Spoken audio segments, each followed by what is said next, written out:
ரமேஷ் சேதுராமன், நான் ராமகிருஷ்ணன் சார்கிட்ட சில நுணுக்கமாக இந்த ஒப்பந்தத்தில் இருக்கக்கூடிய பல சிக்கல்களை பேசுகிறேன். F-35 எனக்கு சப்ளை பண்ண உடனே இந்தியாவினுடைய ஃபுல்ஃபில் ஆயிராது. F-35 போட்டு குண்டை போடுறாங்க, பங்கர் பஸ்ட் பண்ணுறாங்க, நாங்கள் நேரடியாக பார்க்குறோம். அது ஒரு விவகாரம். நமக்கு SK-35 தருவதற்கு ரஷ்யா ரெடியாக இருக்குது. தொழில்நுட்பத்தை இந்தியாவுக்கு கொடுப்பாங்க, அவங்க சைனா கொடுத்துட்டாங்க. அது ஒரு பக்கம். ஆர்டிஃபிஷியல் இன்டெலிஜென்ஸ் இருக்குது. இஸ்ரோவும் நாசாவும் ஒப்பந்தத்தை போட போகிறாங்க. அணு ஆயுத ஒப்பந்தம், குவாண்டம் தொழில்நுட்பம், இப்படி நிறைய விஷயம் பேசியிருக்கிறார்கள். ஆனால் திரு ராமகிருஷ்ணன் சொல்வதை போன்று இந்தியாவுக்கு இப்போது இருக்கிற முக்கியமான விஷயம், நாம் நம்முடைய அந்நிய செலவாணி கைவைப்பில் வைத்திருப்பதும் இந்தியாவில் அதிக பில் உள்ளக்கூடிய கச்சா எண்ணெய் இம்போர்ட்டட். ஆனால் இந்த விஷயத்தெல்லாம் நீ கேஸ் என்கிட்ட தான் வாங்கணும், ஆயிலை என்கிட்ட தான் வாங்கணும், டேக்ஸை ரொம்பவே குறைக்கணும். இந்த பட்ஜெட்டில் அம்மா திரு நிர்மலா குறைச்சிருக்கிறாங்க. டேவிட் ஹார்வி பைக்கே 3 மில்லியனுக்கு தான் நாட்டில் எக்ஸ்போர்ட் ஆகுது, என்கிட்ட இருந்து வாங்கு, இப்படியெல்லாம் சொல்லுகிறார். நீங்கள் எப்படி பார்க்குறீங்க ரமேஷ் சேதுராமன் இந்த ஒப்பந்தத்தில்? உங்களுடைய கருத்து? இல்லை, இதில் மோடி அங்க போயிருக்காரு அப்படிங்கிறது ஓகே, வெளியுறவு கொள்கை. இப்போ புதுசா மீண்டும் பதவி ஏற்றிருக்கிறார். கடந்த முறை ட்ரம்ப் பதவி ஏற்ற போது பாத்தீங்கன்னா பெருமளவுல ஹவுடி மோடி அப்படின்னு ஒண்ணு பண்ணாங்க. அப்புறம் ட்ரம்ப் ஒன்ஸ் அகைன் ட்ரம்ப், அதாவது அதெல்லாம் நிறைய கோஷங்கள்லாம் போட்டு எல்லாம் பண்ணி அதுக்கான முயற்சிகள்லாம் பண்ணாங்க. ஆனா நமது வெளியுறவு கொள்கை எப்படி இருக்குன்னாக்கா, அந்த பவர்ல யார் இருக்காங்களோ அவங்கள நல்லா தாஜா பண்ணி வச்சுக்கணும் அப்படிங்கிற முறையில இருக்கே தவிர, அதனாலதான் பாத்தீங்கன்னா ட்ரம்ப்புக்கு இந்த முறை கொஞ்சம் கோவம் இருந்தது. அதனாலே கொஞ்சம் ரொம்பலாம் நம்மளோட கவர்மெண்ட் என்டர்டெயின் பண்ணல நீங்க பாக்கலாம். சரி, அப்படி இருக்கக்கூடிய சூழல்ல இப்போ நம்ம மோடி அவர்கள் அங்க வரவேற்கப்படணுங்கிறதுக்காக ஜெய்சங்கர் பாவம் தலைகீழ தண்ணி குடிச்சாரு அப்படின்னு, தலையால் தண்ணி குடிச்சாருன்னு பாக்கணும். அப்படி இருந்தப்போ அது கடைசியா நடைபெற்ற. ஆனா இத நடக்கிறதுக்கு முன்னாடி பொதுவா ஒரு நல்ல ரிலேஷன்ஷிப்ல இருக்கக்கூடிய நாடுகள் எப்பவுமே என்ன பண்ணுவாங்கன்னா, அதை ஒரு ஸ்ட்ரெயின் பண்ற மாதிரி எந்த ஒரு விஷயத்தையும் பண்ண மாட்டாங்க. ஆனா அமெரிக்கா எப்பவுமே எப்படின்னா, அந்த மாதிரி ஆர்ம் ட்விஸ்டிங் அப்படின்னு சொல்லக்கூடிய அந்த கையை முறுக்கிற மாதிரியான வேலையெல்லாம் பண்ணாங்க. அதுல ஒண்ணுதான் இந்த மாதிரியாக டீபோர்டேஷன் பத்தி பண்ணது. இது ஒரு சாதாரண விஷயம் என்று கடந்து போனால் கூட அது நம்ம நாட்டுல ஒரு அதிர்வலையை ஏற்படுத்தியது. அது மக்களிடையே ஒரு நெகட்டிவ் நியூஸ ஏற்படுத்தியது. இந்த மாதிரியான விஷயங்கள் இருக்கும்போது இதையெல்லாம் வைத்து அமெரிக்கால எப்பயுமே ஒரு நெகோசியேட் பண்ணுவாங்க. அதாவது ஆப்போசிட் சைட்ல எப்பயுமே அவங்க எப்படின்னா சைக்காலஜி வச்சுதான் விளையாடுவாங்க. போகும்போது இன்டிமிடேட் பண்றது, அவங்கள எல்லாம் பண்ணிட்டு அதுக்கு எப்படி ரியாக்ட் பண்றாங்கன்னு ஒரு விஷயம் நீங்க ஞாபகம் வச்சுக்கணும். இந்த மாதிரியாக ஒரு விஷயம் நடந்திருந்தால், நான் வேற எந்த பிரைம் மினிஸ்டரையும் சொல்ல மாட்டேன், ஒரே ஒரு பிரைம் மினிஸ்டர், இரும்பு பெண்மணின்னு சொல்லலாம். அவங்களோட எமர்ஜென்சி பீரியட்ல 1000 கிரிட்டிசைஸ் பண்ணா கூட இந்திரா காந்தி இருந்திருந்தால் எப்படி டீல் பண்ணிருப்பாங்க அப்படின்னு நம்ம கொஞ்சம் யோசிச்சிருக்கணும். பிகாஸ் வெளியுறவு கொள்கையை பொறுத்த வரைக்கும் அந்த மாதிரியான ஒரு ஸ்ட்ராங் லீடரை நம்ம பார்த்திருக்கோமான்னு தெரியல. அடுத்தது அதே மாதிரி மொரார்ஜி தேசாய் போன்றவர்கள். சரி, ரொம்ப நன்றி. நல்ல கடந்த கால பதிவுகளை நீங்க சொல்லுங்க. அதுல முக்கியமா நீங்க பார்க்க வேண்டிய ஒரு விஷயம் என்னன்னா, ஆமா நம்ம டாரிஃப் போடுறோம். காரணம் என்ன? நம்ம நாட்டில் இருக்கக்கூடிய இந்த உற்பத்தி போன்ற விஷயங்களை பாதுகாப்பதற்கான டாரிஃப் போடுறோம். ஒரு காலத்துல அதே மாதிரிதான் 0 டாரிஃப் இருந்த இடத்துல 50% வரைக்கும் ஏத்தினோம். WTO standard. அப்படி எதுக்கு? பருப்புகள் இறக்குமதி கனடால இருந்து டெபுட்டி மினிஸ்டர் ஒருத்தர் இருக்காரு, என்னுடைய க்ளோஸ் ஃப்ரெண்ட். அவர் அங்க இருந்து ஷிப்ல கன்சைன்மெண்ட் வந்துட்டு இருந்தது. ஆனா அது பாதி வழியில இருக்கும் போதும் சரி, அதுல 3 ஷிப் நம்ம போர்ட் கிட்ட ரீச் ஆனப்பயும் சரி, அந்த சமயத்துல டாரிஃபை ஏத்துறாங்க. அப்போ ஒரு பெரிய பிரச்சனை வந்தது. காரணம் என்னன்னா, இப்ப நீங்க கப்பல்ல இருந்து இறக்கும் போது நீங்க அந்த டாரிஃபோட விலை ஏறினதுனால இறக்குமதியாளர்கள் அதுக்கு ஆர்டர் பண்ணவங்க என்ன சொல்லிட்டாங்கன்னா, எங்களுக்கு வேணான்ட்டாங்க. அதுக்கு பேமெண்ட் கொடுத்தானும் அதை கொடுக்கல. இந்த மாதிரி பல பிரச்சனைகள்லாம் வந்தது. இல்ல அது பேண்டசி நடந்த விஷயங்கள் யாருக்குமே தெரியாது. அப்போ சுரேஷ் அவர்கள் தான் மினிஸ்டர், அந்த காமர்ஸ் மினிஸ்டர். அப்போ இந்த மாதிரி பல விஷயங்கள்லாம் நடந்திருக்கு கடந்த காலங்கள். இப்ப ஹார்லே டேவிட்சன் பொறுத்த வரைக்கும் எதுக்கு சொல்றோம்னா, நம்ம நாட்டுல பல மோட்டார் நிறுவனங்கள் இருக்கு. ஃபார் எக்ஸாம்பிள் ஒரு உதாரணத்துக்கு சொன்னா ராயல் என்ஃபீல்டுன்னு சொல்லக்கூடிய நிறுவனம்.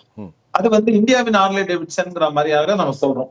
சோ அந்த வண்டிகள் எல்லாம் நீங்க ஹார்லே டேவிட்சன் எல்லாம் வந்தது அப்படின்னாக்க உள்நாட்டுல தயாரிச்சாங்கன்னா நமக்கு நல்லது.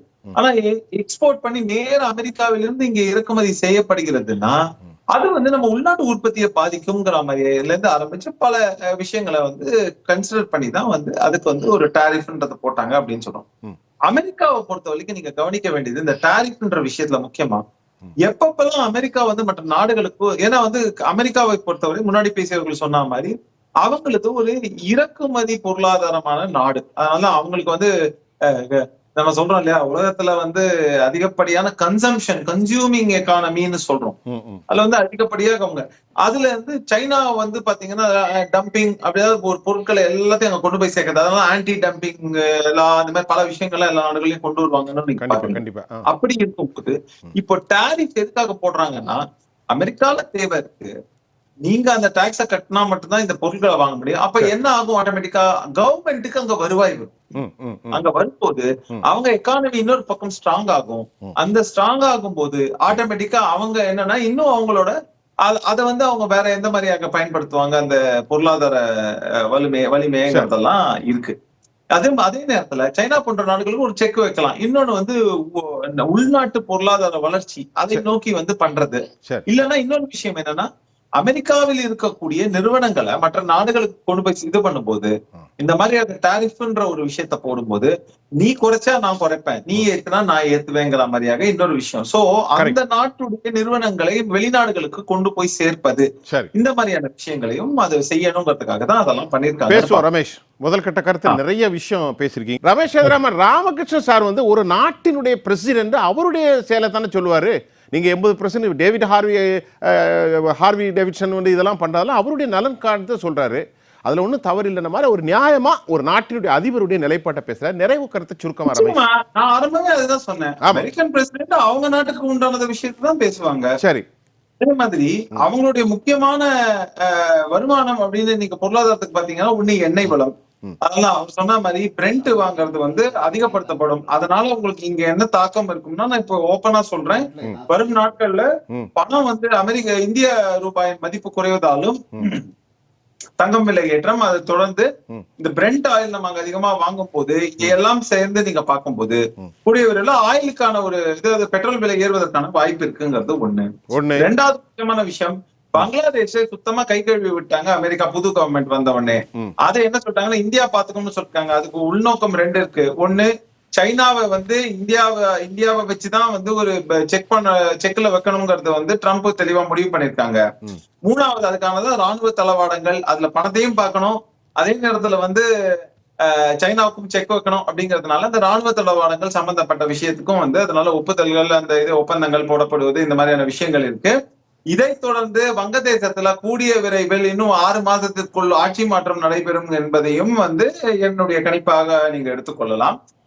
இன்னொரு முக்கியமான விஷயம் நீங்க பார்க்க வேண்டியது, மற்ற நாடுகள், இன்னும் நம்மளை சுத்தி இருக்கக்கூடிய நாடுகள் திரும்ப ஒரு இன்ஃபுளுன்ஸை நீங்க கொண்டு வரணும், சைனாவுக்கு எதிரான ஒரு இன்ஃபுளுன்ஸை கொண்டு வரணுங்கிறதுக்கு அந்த வகையில வந்து உங்களுக்கு வந்து மால்தீவ்ஸ்ல கூட ஒரு சேஞ்ச் இருக்கிறதுக்கான வாய்ப்புகள் இருக்குங்கன்னு நீங்க நம்பலாம். அடுத்த முக்கியமான விஷயம் வந்து பாத்தீங்கன்னாக்க, சைனா அப்படின்னு நீங்க எடுத்தீங்கன்னாக்க எலக்ட்ரிக்கல் இது இல்லாம எலக்ட்ரானிக்ஸ் ஐட்டம்ஸ், அதனாலதான் அமெரிக்காவோட எலக்ட்ரானிக்ஸ் ஐட்டம்ஸ் இங்க புஷ் பண்றதுக்கும் அந்த டெக்னாலஜியை புஷ் பண்றதுக்கும் அதற்கான வேலைகள் தொடர்ந்து நடந்து கொண்டிருக்கிறது. அப்படிங்கறது அந்த டாரிஃபை குறைக்கணும். ஏன்னா நம்ம நாட்டுல டைரக்டா அதுவும் பெருசா ஒண்ணும் பண்ணல அந்த ஏரியால. அதனால சைனாக்கு பதிலா அமெரிக்கன் இதை வந்து எக்யூப்மெண்ட்ஸ் இருந்தது, சுவிட்சஸ் எல்லாம் சொன்னாங்க, ரவுட்டர் சுவிட்சஸ் அதெல்லாம் சொன்னாங்க இல்லையா, அதெல்லாம் ரொம்ப முக்கியமான ஒரு விஷயங்கள்ன்றதுனால அந்த டெக்னாலஜி இதை வந்து நமக்கு இது பண்றதுக்கு அவங்க வந்து சொல்றாங்க. கடைசியாக வந்து அணு உலைகள் இதெல்லாம் சொல்லும் போது, இந்த அணு உலைகள் விஷயத்துல இப்ப வந்து எனர்ஜி கன்சம்ஷன் வரும் நாட்கள்ல வந்து எல்லாத்தையுமே வந்து ஆயில்ல இருந்து முற்றிலுமாக எலக்ட்ரிக் வெஹிக்கிள்ஸ் அதை நோக்கி போகணும் அப்படிங்கிற மாதிரியான ஒரு முன்னெடுப்பை எடுத்து செல்லும் போது அதற்கு முக்கிய தேவையான இந்த பப்ளிக் இன்ஃப்ராஸ்ட்ரக்சர், வாகனங்களாக இருக்கலாம், அது சம்பந்தப்பட்ட விஷயங்கள் எல்லாத்துக்குமே நமக்கு அதிகப்படியான எலக்ட்ரிசிட்டி வரும் நாட்கள் தேவைப்படும் பட்சத்தில் நமக்கு வந்து நிறைய அணு உலைகள் தேவைப்படும்.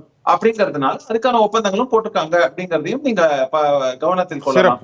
எல்லாம் வச்சுதான் இந்த நகர்வுகள் இருக்கு. இதுல கொஞ்சம் நம்ம கொஞ்சம் இல்ல, நிறையவே நம்மளும் விட்டு கொடுக்க மாதிரியான ஒரு சூழல் இந்த முறை ஏற்படுத்தி இருக்கிறது. அமெரிக்க நிலையில அவங்க பாக்குறாங்க, பட் மற்ற விஷயங்கள்ல நமக்கும் கொஞ்சம் பிரச்சனை வரும் அப்படிங்கிறதுனால இங்க இந்த பக்கமா பணிந்து போக வேண்டிய சூழல்ல வந்து இந்த அரசு இருக்கிறது. ஆனாலும் இதை வந்து இன்னும் கொஞ்சம் பல வகைகள்ல கையாளலாம். காரணம் என்னன்னா நம்ம நாட்டுடைய கன்சம்ஷன்ங்கிறது எக்கானமிங்கிறது வேற. அந்த வகையில வந்து நம்மளும் பதிலுக்கு ஒரு சில பதிலடிகளை கொடுத்து இன்னும் பெட்டரா நெகோசியேட் பண்ணியிருக்கலாம். இருந்தாலும் வரும் நாட்கள்ல பொறுத்து இருந்து பார்ப்போம்.